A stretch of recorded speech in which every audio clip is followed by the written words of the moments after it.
Hey everyone, welcome to the Jehovah Raah El Qanna video for our Names of God series. Now in this video we are going to do two names in one video. As you'll see, we'll do Jehovah Raah at the beginning, and then we're going to stick El Qanna in there right where it belongs, and then we'll pick up with the rest of Jehovah Raah at the end. So if you've been following along in the study with the individual study with the two books that I mentioned in the Facebook page, the K. Arthur book, Lord, I Want to Know You, and the Keller book, A Shepherd Looks at Psalm 23. This is the week when we're going to start looking at A Shepherd Looks at Psalm 23. Obviously, we're talking about Jehovah Raah, the Lord is my shepherd. So this is the perfect time to pick up that book. So you'll start seeing chapter readings from both books as we go along for each of the videos from here on out. So it does add just a little bit of extra work, but you'll find when you read this book about shepherding that it is short and concise and very intriguing. You're going to enjoy it. It's a very small book. If you have it already, you'll know. The chapters are very short and they're very interesting. It's written by Philip Keller, who was a shepherd in Canada for a lot of years, and he knows firsthand what it means to be a shepherd and to have sheep. And so he takes you through Psalm 23 and explains what David is talking about in each of the lines that he wrote. So some of you may be asking, what does that have to do with the names of God?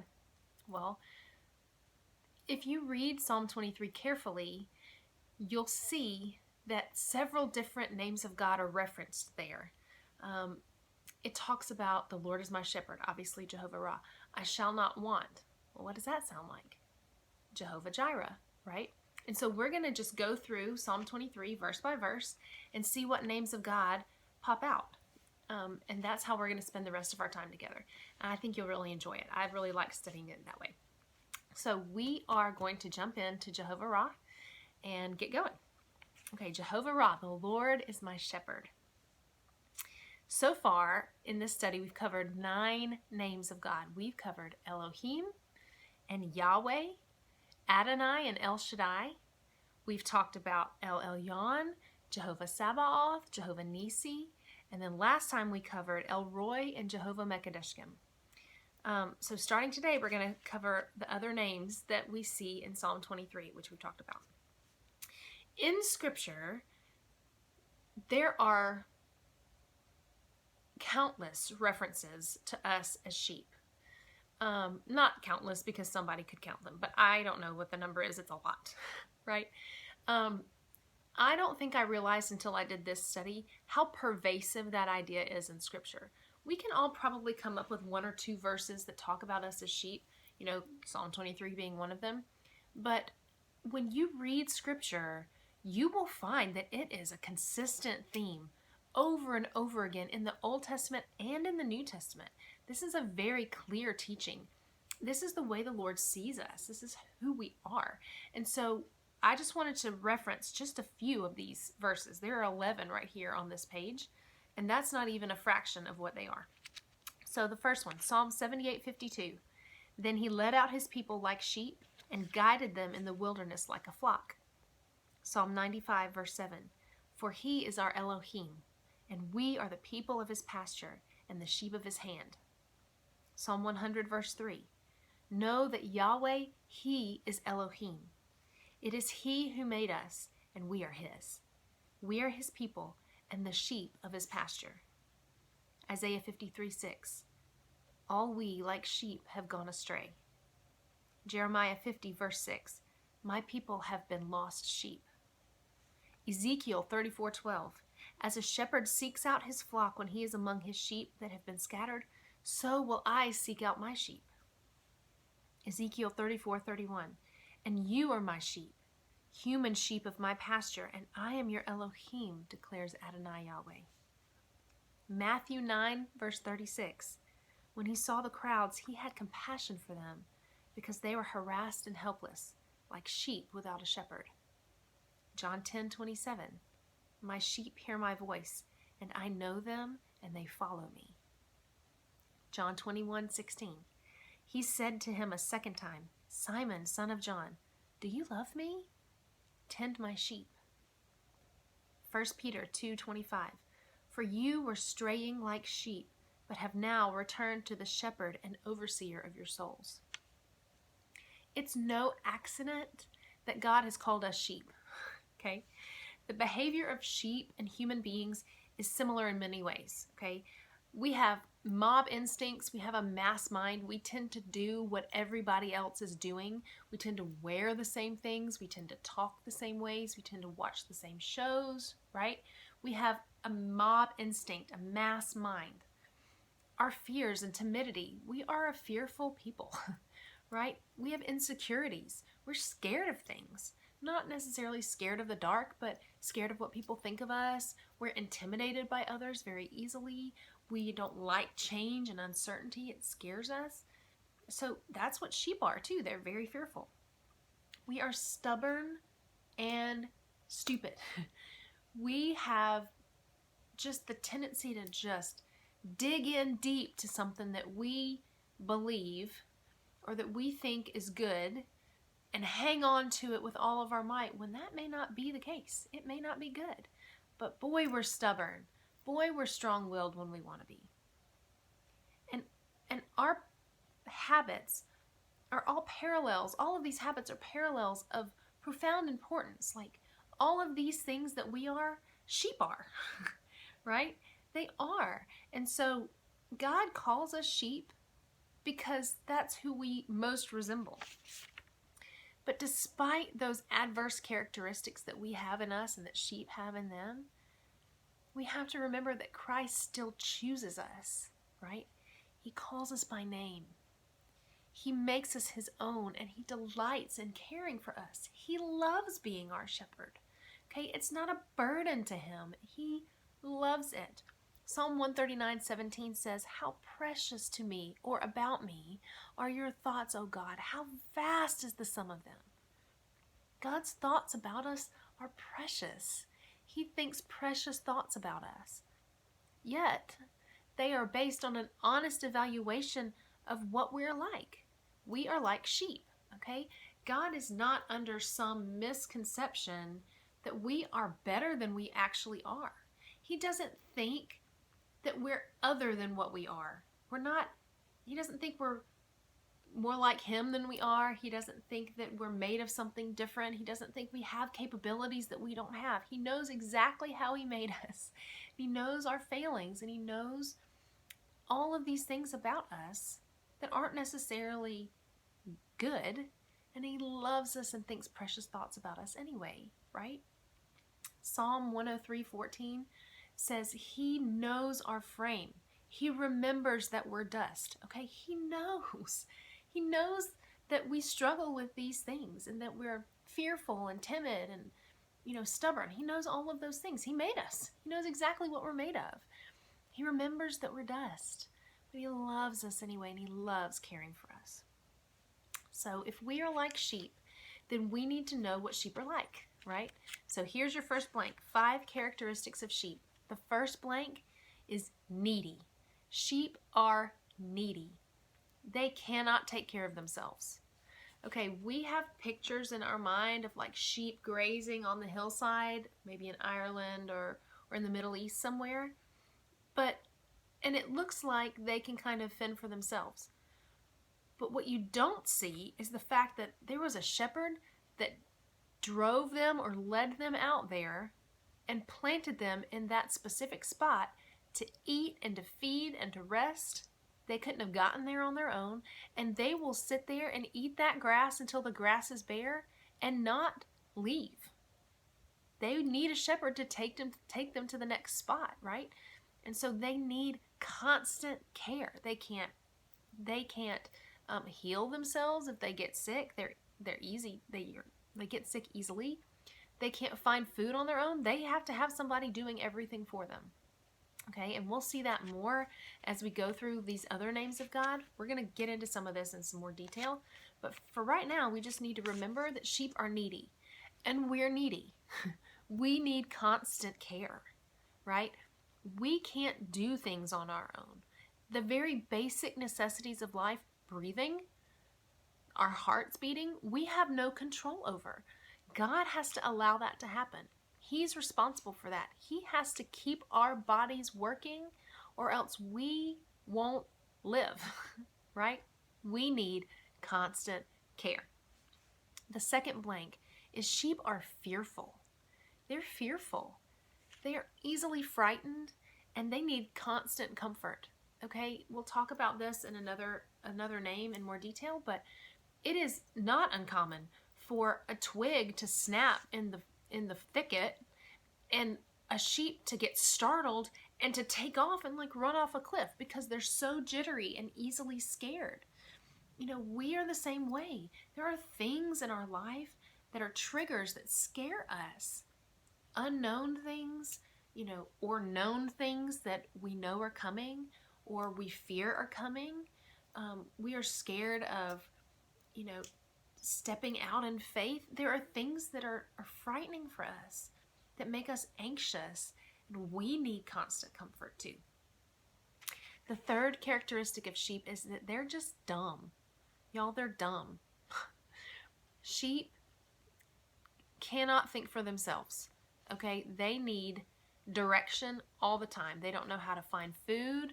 They don't know how to interact with each other. They don't even know sometimes how to just lie down and rest. Sometimes they need to be shown how to do all of those things. They are just dumb, okay? They're not high IQ animals. And we, even though we are made in the image of God, and even though we have a reasoning mind, we are still dumb, right? We make foolish choices all the time, all the time. We know what to do and do the exact opposite, and that is dumb. When we know that God's best for us is obedience, but it feels good to do this other thing instead, and we choose that, that's dumb. Okay, there's no other word for that. It's dumb to choose something that's less than ideal for yourself. But we do it all the time. All the time.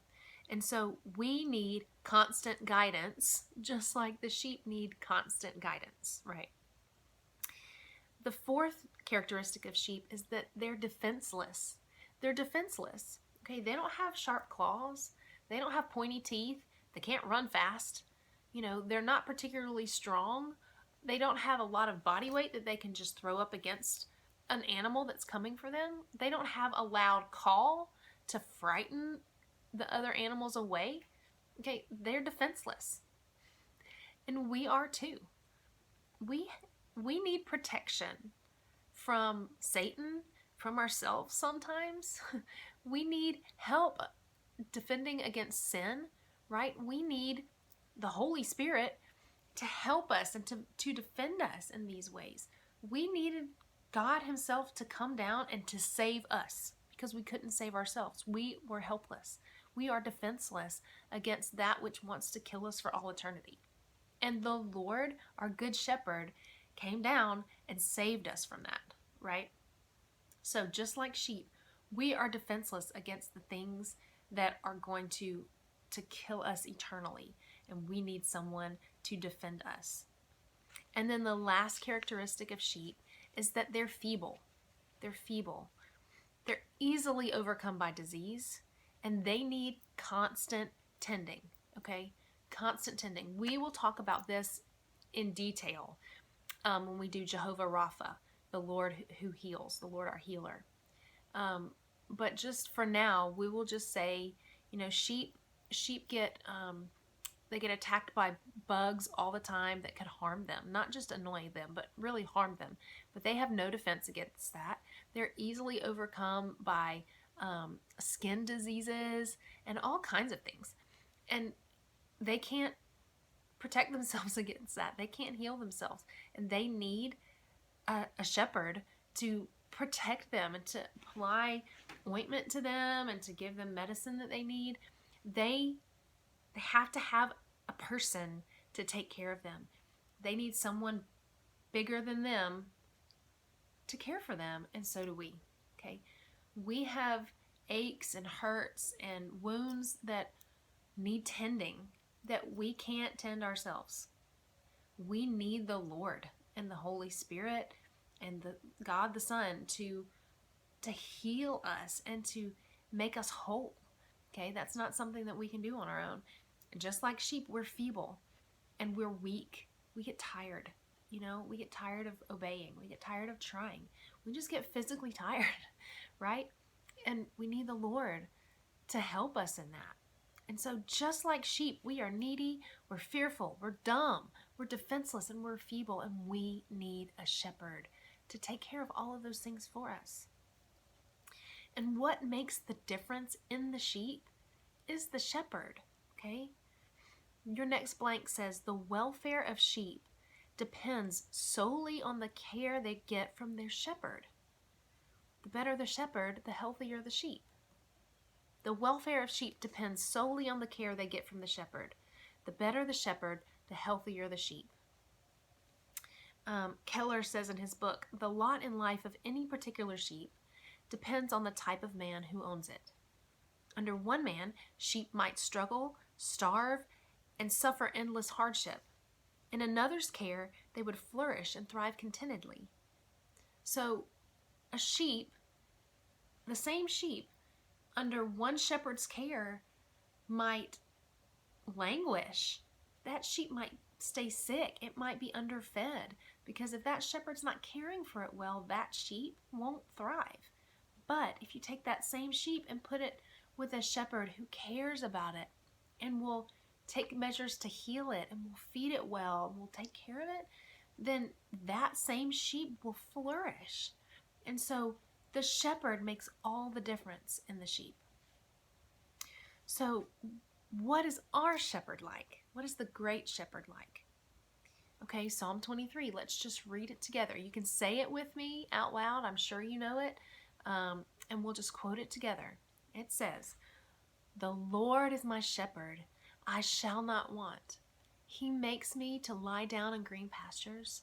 He leads me beside still waters. He restores my soul. He guides me in paths of righteousness for his name's sake. Yea, though I walk through the valley of the shadow of death, I will fear no evil, for thou art with me. Thy rod and thy staff, they comfort me. Thou preparest a table before me in the presence of mine enemies. Thou anointest my head with oil. My cup runneth over. Surely goodness and mercy shall follow me all the days of my life, and I shall dwell in the house of the Lord forever." Okay? So in your own time after this video, if you are with a group studying this, after the video's over, talk about the things that you see in Psalm 23 that make your shepherd a good shepherd. Talk about what it's saying he's doing there. Okay? David wasn't just spouting off random poetry. He was communicating things about his shepherd that he wanted us to know. So try to pick them out and see what you can find. David is speaking here. He was a shepherd, right? He kept his father's sheep. We know that. But in this psalm, he's not speaking like a shepherd. He's speaking like a sheep. And he's bragging on his shepherd because he says his shepherd takes such good care of him. It's though he was literally boasting out loud, "Look at who my shepherd is," right? He was so thankful to be a sheep of the good shepherd that he wanted to tell everybody about it. Okay, so that's what our shepherd is like, right? But how do we know that we are his sheep?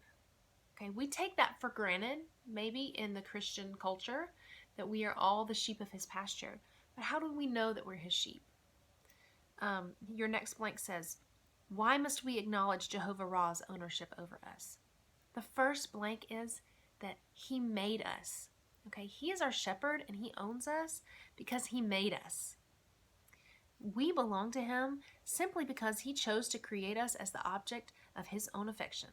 Remember Elohim? That's that concept. It's extremely clear, however, that most men and women refuse to acknowledge that fact. They deliberately attempt to deny that such a relationship even exists or could exist between a man and his maker because they hate admitting that anyone really can claim ownership or authority over them. Okay, that reminds me of Adonai, right?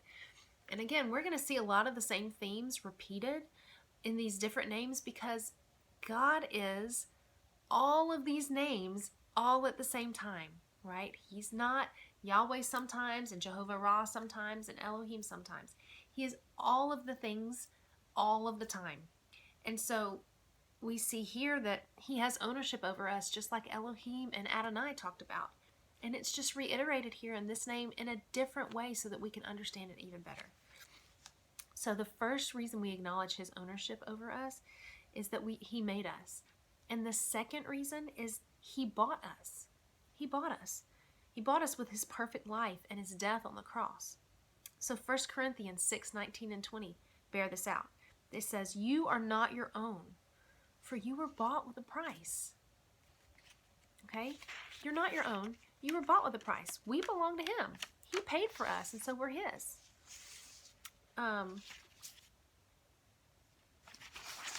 He is well within his rights to lay claim upon our lives. He has every right to tell us what to do, right? Every single right, because he made us and also because he bought us.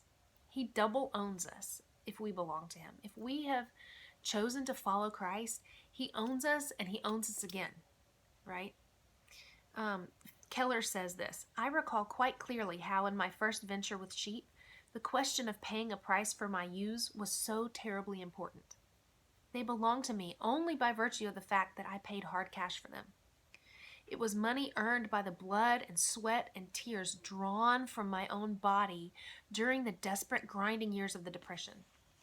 And when I bought that first small flock, I was buying them literally with my own body, which had been laid down with this day in mind.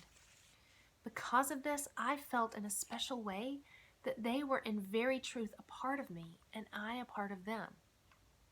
There was an intimate identity involved, which, though not apparent on the surface to the casual observer, nonetheless made those 30 ewes exceedingly precious to me. Because Jesus bought us with his life, we are exceedingly precious to him. Okay? We just talked about that in Psalm 139. How precious are your thoughts about me, O God, right? How vast is the sum of them. We're precious to him because he bought us. He laid his life down for us and he bought us, and so we are of value to him. And that leads us into the last blank. We acknowledge his ownership because he made us, because he bought us, and the last blank, he lays down his life for us. He lays down his life for us. John chapter 10 says this, "Truly, truly, I say to you, he who does not enter the sheepfold by the door, but climbs in by another way, that man is a thief and a robber." This figure of speech Jesus used with them, but they did not understand what he was saying to them.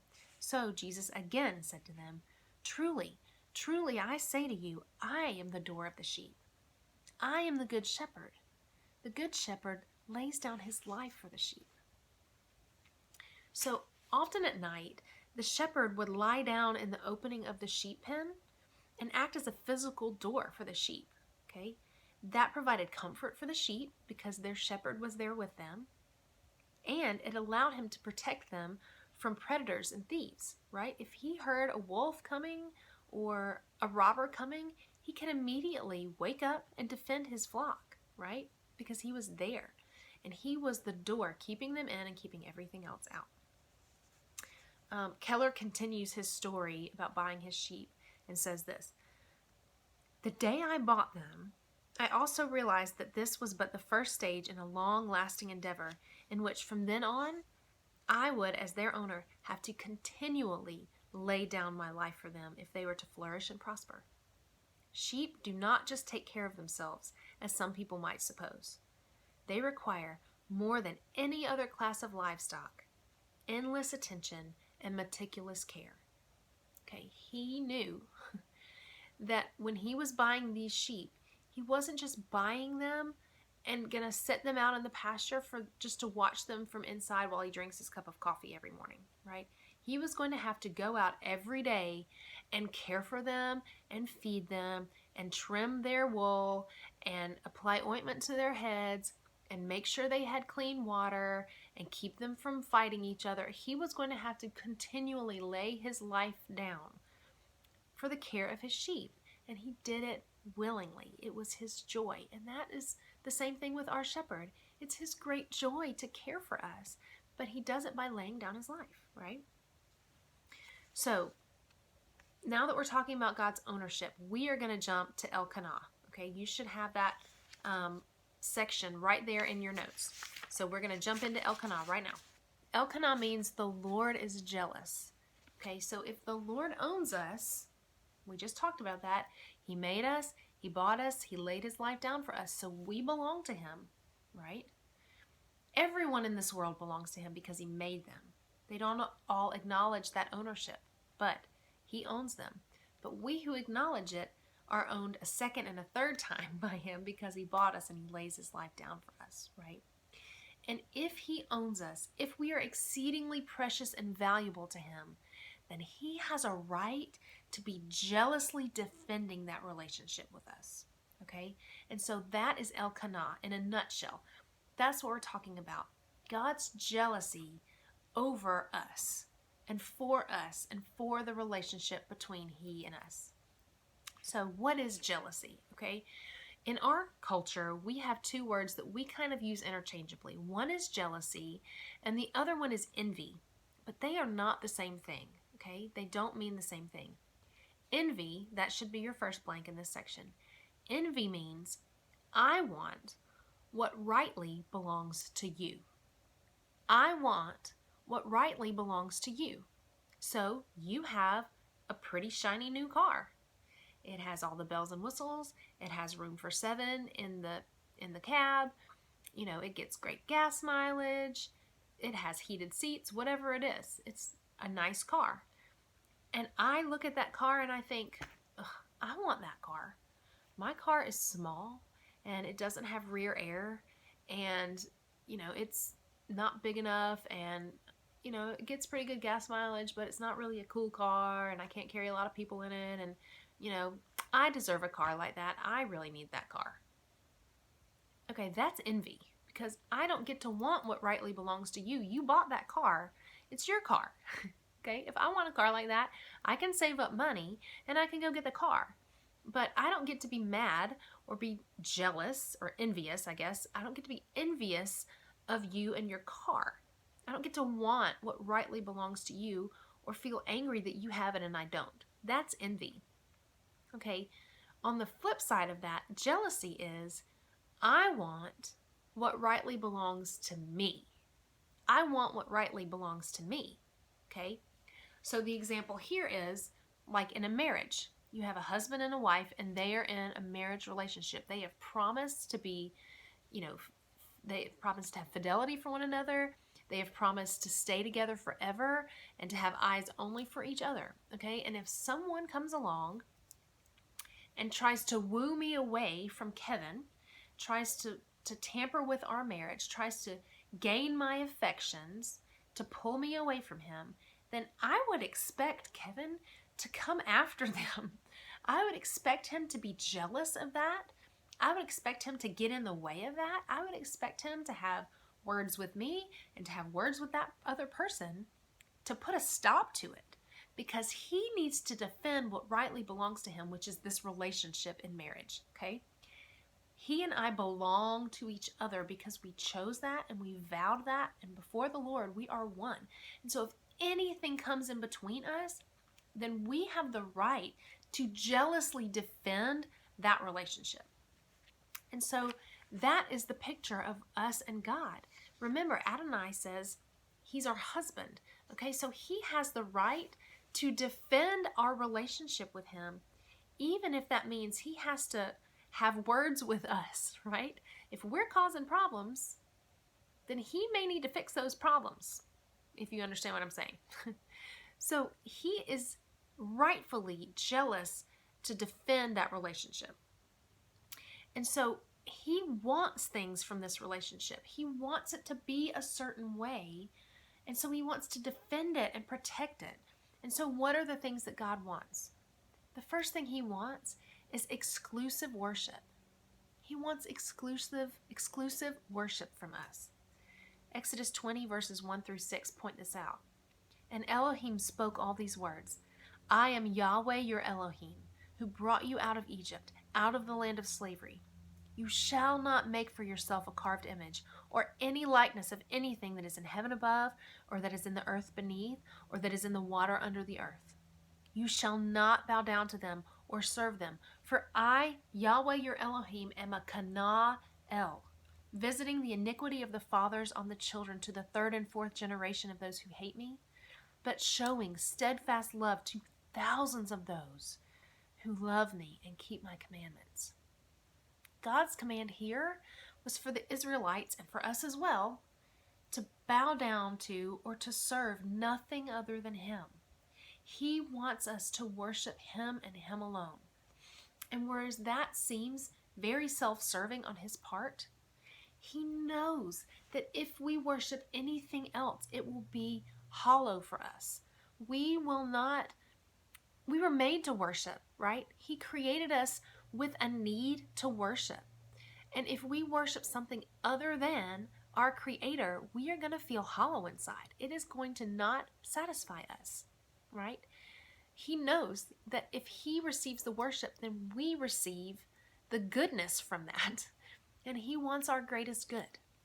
And so His exclusive worship from us is for our good. It is for the good of our relationship with Him. And He knows that, and so that's what He wants from us. He wants us to know that He is the only one that we should be worshiping. The second thing He wants after exclusive worship is exclusive loyalty. Exclusive loyalty. Those kind of go hand in hand. We see this in Exodus 34, verses 12 through 16. God says, "Take care lest you make a covenant with the inhabitants of the land to which you go, lest it become a snare in your midst. You shall tear down their altars and break down their pillars and cut down their asherim, for you shall worship no other God, for Yahweh, whose name is Qanna, is a Qanna El.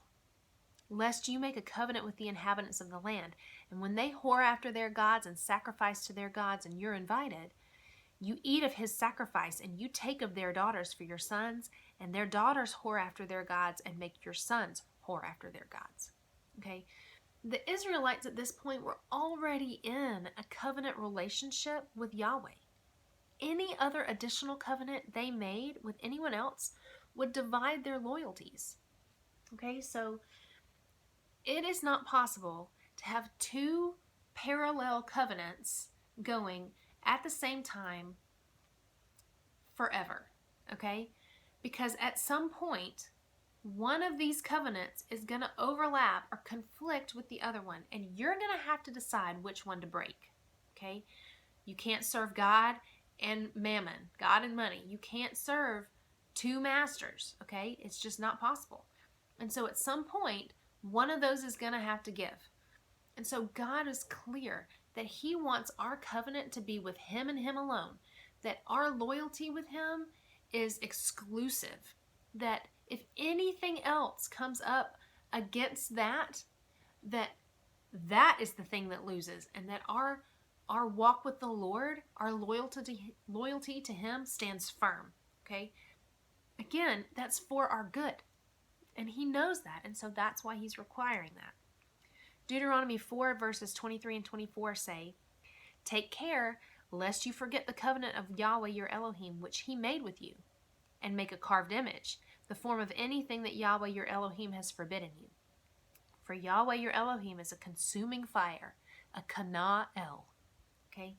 God wants our undivided loyalty and our undivided hearts. Remember Jehovah Mekadishkim? He wants purity in our hearts, right? He wants us to be pointed at one thing, and that's Him. Okay? He wants our exclusive loyalty. And again, it's for our best good. The last thing He wants is our exclusive love. Our exclusive love. Deuteronomy 6:5 says, "You shall love Yahweh your Elohim with all your heart, and with all your soul, and with all your might." And Matthew 22 verses 35 through 38 echo that same thing. And one of them, a lawyer, asked Him a question to test Him.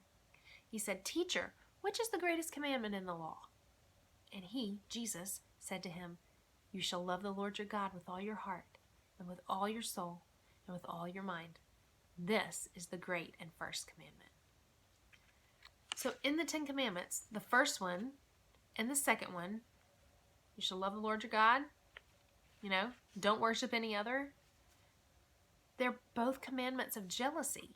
God is jealously protecting or defending our relationship with Him, right? He knows that we are going to want to bow down to other gods. We are going to want to make gods out of things that aren't gods, okay? We're going to want to love something other than Him. And He knows that when we do that, we will be less satisfied, less fulfilled. We will not find more away from Him. We will find less. And so if we keep those commandments, He knows that, again, it is for our best good. And we will find more fulfillment, more satisfaction in Him. If we love Yahweh with all of our heart, with all of our soul, with all of our mind, with all of our strength, it makes it hard to love anything else, especially if that other thing is contrary to His character, okay? And that's good. That's a good thing for us. We don't need to love things that aren't like God. It doesn't make us more like Him to do that. It doesn't make us more holy, and it certainly doesn't bring us good things. And so it is for our benefit to love God and love Him only. And as we've said before, God has a right to be jealous, right? He made us, He bought us, He lays His life down for us, and He loves us. And He has a right to be jealous over us. God's primary commitment in this world, in this universe, and all that He created in all of eternity is His glory. Being known as He truly is. That's how we define glory early on. His commitment is to be known as He truly is. His ultimate goal is to exalt Himself. Okay, and now for us that kind of sounds like, well, again, that's pretty self-serving. It's conceited. Except we have to ask ourselves the question, who else would we have Him exalt? Who else would the God of all of the universe, El Elyon, the Lord Most High, who else would He exalt? He knows that if anything else is exalted besides Him, then we will be less satisfied and less fulfilled, because He is the only thing that can satisfy us. That leads us to our next blank, okay? God is supremely secure and supremely satisfying, okay? God is supremely secure and supremely satisfying. God is not uncertain, okay? He's not insecure that we're going to go out and find something or someone else that's going to satisfy us or meet our needs, and that He's going to lose us, okay?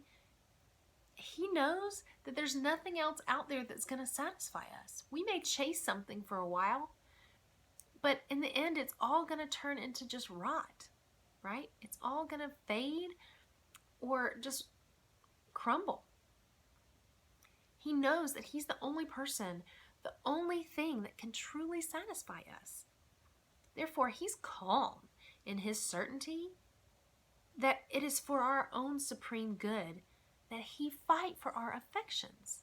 Okay, He's not panicked up there, wringing His hands, wringing His hands, worrying about, are we going to go out and try to find somebody else? Like, He's calm. He knows that He's the only one that can satisfy us. And so He is constantly moving us around, guiding us back to Him, wooing us to Him, and defending that relationship because He knows it's for our good. He wants us to be satisfied, and He knows that He's the only one that can do it. Any effort of the adversary to pull us away from the goodness of God will be met with the strongest of force. God will take action to protect what belongs to Him, even if it's against His own people. He will take action against us if we take steps to turn away from Him. Okay? We see that in the Old Testament. Okay? Israel and Judah had both started following other gods. They did it repeatedly in the Old Testament. But finally, the Lord had them conquered by two foreign nations and dragged into captivity and pretty much, for all practical purposes, wiped out. Okay? They were no longer nations anymore. God had them wiped out because He wanted to guard the relationship that he had with them. He needed them to wake up and to realize that what they were chasing was going to leave them unfulfilled, and that what they needed was him. Parents will get this because we will do anything to protect our kids. If somebody's coming after my kids, you better believe that I'm going to come after them, right? It may be an uncomfortable situation for everyone involved, but I'm going to protect my kids. And God does the same thing for us. He knows that we need him. And so he's going to do everything in his power to make sure that we stay with him. Okay? He is not going to allow us to fall away. There's a beautiful passage in Scripture in Deuteronomy 32 that kind of talks about this. It's really pretty. It's a pretty picture that God paints. It's 32 verses 9 through 16. And it talks about God encircling us, okay? Encircling us. And the picture that I have, it's kind of a silly one, but it's the picture of like if we're out in a desert and God just came with a glass cloche or a glass cake dome and just put it right over the top of us. And we're in the middle and there's this dome and it's glass and then everything else is outside of it around us. This is what the scripture says. But Yahweh's portion is his people, Jacob his allotted heritage. He found him in his desert land, and in the howling waste of the wilderness, he encircled him. He cared for him. He kept him as the apple of his eye. Like an eagle that stirs up its nest, that flutters over its young, spreading out its wings, catching them, bearing them on its pinions, Yahweh alone guided him. No foreign god was with him. He made him ride on the high places of the land, and he ate the produce of the field, and he suckled him with honey out of the rock, and oil out of the flinty rock. Curds from the herd and milk from the flock, with fat of lambs, rams of Bashan and goats, with the very finest of the wheat. And you drank foaming wine made from the blood of the grape. But Jeshurun grew fat and kicked. You grew fat, stout and sleek. Then he forsook Elohim who made him, and scoffed at the rock of his salvation. They stirred him to jealousy with strange gods. With abominations they provoked him to anger. God in this passage talks about circling around his beloved and caring for him and nurturing him in this kind of enclosed space where the rest of the world doesn't get to come in and attack. And he just like incubated his loved ones. That's us. That's Israel. Okay? And he would have continued to do that had Israel not kicked and forsaken Elohim. And if we allow the Lord to do it, he's going to encircle us. He's going to nurture and nourish us. Titus 2:13 and 14 alludes to this. It says, Jesus Christ, who gave himself up for us to redeem us from all lawlessness and to purify for himself a people for his own possession. The Greek word that here is translated possession means to be around, to encircle, okay? God doesn't want anything to get inside the circle and to contaminate the pure relationship we can have with him. He also draws boundaries to keep us inside the circle so we aren't contaminated by what's outside. 2 Corinthians 11 verse 2 says, For I feel divine jealousy for you, since I betrothed you to one husband, to present you as a pure virgin for Christ. We are God's treasured possession, and he doesn't want anything to draw us away from him, because he knows that we are most satisfied when we are in a pure relationship with him. That is Qanna, you guys. That is our Jehovah Raah who owns us. We are his sheep, and he is jealously protecting us and protecting that relationship. And that is a different picture than the jealousy we see in this world. That is a picture of comfort. We can rest in that because we know our God is fighting for us. He's fighting to help us stay true to him, to help us stay faithful. He's invested in the relationship too. It's not all up to us, okay? He's fighting too, and he is much more powerful than we are, and that is a great comfort the fact that he is a Qanna El, that he is El Qanna, should bring us great comfort that he is fighting for us. Okay? So that is how our Jehovah Raah is also our El Qanna. He is jealous for his sheep. So going back to Jehovah Raah now, we talked about God being our shepherd and how we know if he's ours. But we also have to understand that all people are like sheep, not just Christians, but all people. And so if we as humans, if we don't belong to the Lord, we belong to another shepherd. Okay? So if Yahweh's not our shepherd, who is? And what does that mean for us? Keller says this: in memory, I can still see one of the sheep ranches in our district which was operated by a tenant sheepman. He ought never to have been allowed to keep sheep. His stock were always thin, weak, and riddled with disease or parasites. Again and again they would come and stand at the fence, staring blankly through the woven wire at the green, lush pastures which my flock enjoyed. Had they been able to speak, I'm sure they would have said, "Oh, to be set free from this awful owner." This is a picture which has never left my memory. It's a picture of pathetic people the world over who have not known what it is to belong to the Good Shepherd, who suffer instead under sin and Satan. It's a tragic truth that many people who really have never come under his direction or management claim that the Lord is my shepherd. They seem to hope that by merely admitting that he is their shepherd, somehow they will enjoy the benefits of his care and management without paying the price of forfeiting their own fickle and foolish way of life. One cannot have it both ways. Either we belong or we don't. Jesus himself warned us that there would come a day when many would say, "Lord, in your name we did many wonderful things."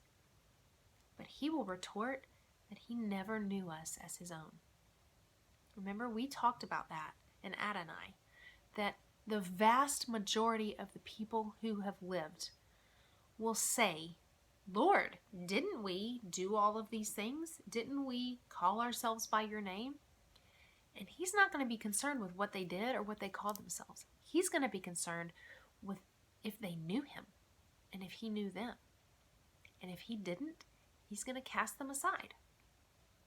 Matthew 6:24, we've referenced it already. No one can serve two masters, for he will either hate the one and love the other, or he will be devoted to the one and despise the other. So in Ezekiel 34, we see a description of two kinds of shepherds. We want to compare the description at the beginning of the chapter, verses 2 through 5, with the Good Shepherd, which we see in Psalm 23 and John 10, and at the end of Ezekiel 34. Okay, so let's read those passages, and I want you to think about, as we're reading them, what are some of the ways that the bad shepherds were not doing what they should do? And then in the second passage, think about the things that the Good Shepherd did that maybe the bad shepherds didn't do, and what the differences are. Okay, so here's the first passage, Ezekiel 34, verses 2 through 5. Thus says Adonai Yahweh, "Ah, shepherds of Israel who have been feeding yourselves, should not shepherds feed the sheep? You eat the fat, you clothe yourselves with the wool, you slaughter the fat ones, but you do not feed the sheep. The weak you have not strengthened, the sick you have not healed, the injured you have not bound up, the strayed you have not brought back, the lost you have not sought, and with force and harshness you have ruled them. So they were scattered, because there was no shepherd, and they became food for all the wild beasts." So that's a picture of the bad shepherds, right? They were in it for themselves. They didn't care about the sheep. And eventually the sheep scattered and were consumed. Okay? That is the bad shepherds. Okay? That is, if we don't belong to Yahweh, that's who we belong to. That shepherd. No, thank you. So then in Ezekiel 34, verses 11 through 16, it talks about God being our shepherd. And here's what it says. For thus says Adonai Yahweh, behold, I myself will search for my sheep and will seek them out. As a shepherd seeks out his flock when he is among his sheep that have been scattered, so will I seek out my sheep, and I will rescue them from all places where they have been scattered on a day of clouds and thick darkness. And I will bring them out from the peoples and gather them from the countries, and I will bring them into their own land. And I will feed them on the mountains of Israel, by the ravines, and in all the inhabited places of the country. I will feed them with good pasture, and on the mountain heights of Israel shall be their grazing land. There they shall lie down in good grazing land, and on rich pasture they shall feed on the mountains of Israel. I myself will be the shepherd of my sheep, and I myself will make them lie down, declares Adonai Yahweh. I will seek the lost, and I will bring back the strayed, and I will bind up the injured, and I will strengthen the weak, and the fat and the strong I will destroy. I will feed them in justice. So we see that the good shepherd, Yahweh, is concerned with feeding his sheep, with taking care of them, with seeking out the ones who have been lost. He's not going to send somebody else to do this job for him, okay? It's not like he owns the sheep and then he hires another person to go and watch them while he goes and does whatever he wants to do. He says, I myself will search for my sheep. I myself will feed them and make them lie down. I myself will be their shepherd. Okay? He's intimately involved with us. He's making a point to say, I'm going to take care of you. Me alone. Okay? That's a vast difference from the beginning of the chapter where those shepherds didn't care about the sheep. They just wanted what they could get out of the sheep, and they didn't want to do anything for the sheep. But thankfully, if we belong to Christ, that's not what our shepherd is like. Your next blank says, Jesus knows his sheep. Jesus knows his sheep. John 10:14 says, I'm the good shepherd. I know my own, and my own know me. Keller says, Christ never hesitated to make it quite clear that when an individual once came under his management and control, there would be a certain new and unique relationship between him and them. There would be something very special about belonging to this particular shepherd. There would be a distinct mark upon the man or woman that differentiated him or her from the rest of the crowd. He says, the day I bought my first 30 ewes, my neighbor and I sat on the dusty corral rails that enclosed the sheep pens and admired the choice, strong, well-bred ewes that had become mine.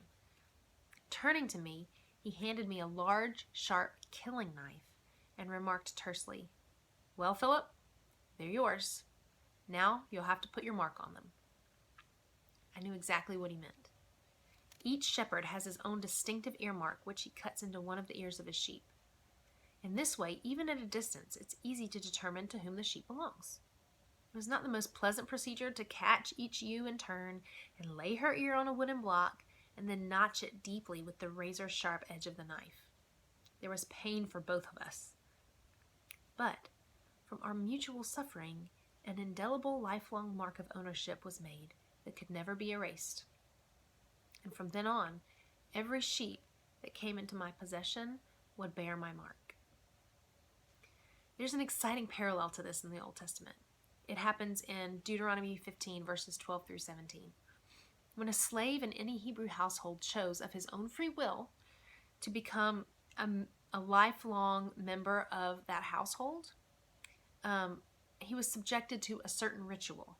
His master or owner would take him to the door, put his earlobe against the doorpost, and with an awl puncture a hole through his ear.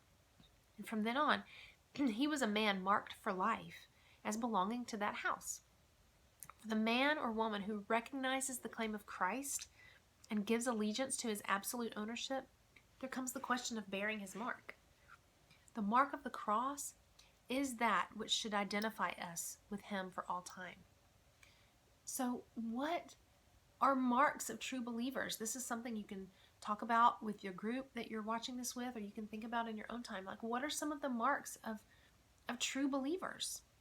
I can think of several, some that come to mind are, the fruits of the Spirit, spiritual gifts, a desire to worship and to obey. There are lots more. There are lots of things that mark us as believers, that show the watching world that we're His. And we need to ask ourselves the question, if just somebody off the street looked at us, would they know that we belong to the Lord? Would there be something visible in the way we act, the way we talk, the way we live, the things that we abstain from, that they would say, that looks an awful lot like Jesus? Do you think that that's true of you? And if not, ask yourself why. Ask the Lord, why? Why don't you look like Him? Why don't you look like you belong to Him? We all need to be asking ourselves that every day. So what does Jehovah Raah mean for us? 2 of the characteristics of true sheep, according to John 10, are that they know the shepherd's voice and they follow him. John 10, 3 and 4. To him the gatekeeper opens.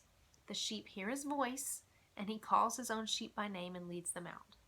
When he has brought out all his own, he goes before them, and the sheep follow him, for they know his voice. So your next blank says, the closer we become to him, the more we can receive from him. The closer we become to him, the more we can receive from him.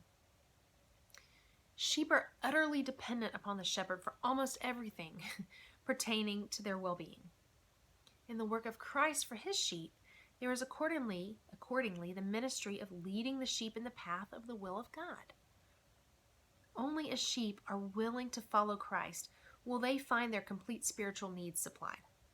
It is their privilege to follow closely the shepherd, completely trusting him for all the things that characterize their needs, such as food, water, shelter, and protection from their enemies. Just as natural sheep follow their shepherd, so believers in the Lord should follow Christ as the great shepherd and have their spiritual needs completely supplied. The green pastures and still waters are to be found only by those who are near the shepherd. That's why Jesus said in John 15 that when we abide in him, when we ask for something we need, he'll provide it. If we're close to him and near him, it's easier for him to reach out his arms, so to speak, and get to us, right? If we're far away from him, it's not as quote-unquote easy, okay? Now, can the Lord do anything? Absolutely. He stopped Paul on the road to Damascus and blinded him and made him follow him, right? He completely made Paul do a 180. Paul wasn't near him. God intervened in his life. However, Scripture is clear that we are supposed to abide, we are supposed to stay near the Lord, that there is beauty and sustenance to be gained from him only when we abide in him, right? If we keep him at arm's length, if we keep him, far away, just close enough for us to get to him if we need something, but not close enough for him to interfere with our lives, we're not going to receive from him what we think we're going to receive from him. And we're not going to even know what we expect from him if we're not close enough to him to know what he can give, right? And so the closer we become to him, the more we can receive from him. And your second blank, he is worthy of being followed wherever he leads. He's worthy of being followed wherever he leads. We should follow our Lord as unhesitatingly as sheep follow their shepherd, for he has a right to lead us wherever he pleases. We are not our own. We are bought with a price. Let us recognize the rights of the redeeming blood. This is Charles Spurgeon, by the way. The soldier follows his captain, Jehovah Sabaoth, remember? The servant obeys his master, Adonai. Much more must we follow our Redeemer, to whom we are a purchased possession. Wherever Jesus may lead us, he goes before us. If we know not where we go, we know with whom we go. With such a companion, who will dread the perils of the road? The journey may be long, but his everlasting arms will carry us to the end. Let us put full trust in our leader, since we know that come prosperity or adversity, sickness or health, popularity or contempt, his purpose shall be worked out, and that purpose shall be pure, unmingled good. Next time, we're going to talk about how because God is our Jehovah Jireh, He is able to be a perfect Jehovah Raah. Psalm 23 says, I shall not want, right? And if God was not able to provide what we need, He wouldn't be the perfect Jehovah Raah, the perfect shepherd. And so we're going to talk about that in detail next time. And so I encourage you to go spend some time in Psalm 23, spend some time in Ezekiel 34, spend some time in John 10, reading about the shepherd and what he's like and what you can expect from him as his sheep.